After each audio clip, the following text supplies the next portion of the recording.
আজকে তোমাদেরকে দেখাবো একটা সন্ধ্যার টিফিনের রেসিপি। খুবই সহজ পদ্ধতিতে আর স্বল্প ইনগ্রিডিয়েন্টসের মধ্যে একটা সুস্বাদু রেসিপি দেখাচ্ছি। এটা হচ্ছে কালো চানা মাখা রেসিপি। তো আমি এখানে 2-3 ঘন্টা আগে কালো চানা ভিজিয়ে রেখেছিলাম। এখন পরিমাণ মতো নুন দিয়ে কালো চানাগুলি সেদ্ধ করে নিলাম, আর এদিকে ভেজে নিলাম পাঁপড়।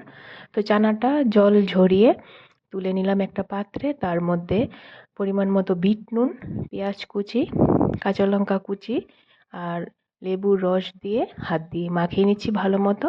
মাখানো হয়ে গেলে তারপর পাঁপড়টা ভেঙে নিচ্ছি হাত দিয়ে।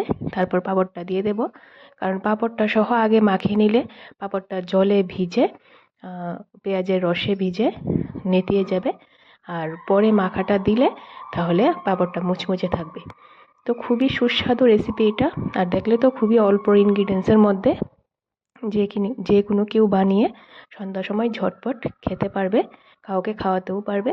আমি প্রায় সময় এই টিফিনটা বানাই, এটা স্বাস্থ্যকরও বটে।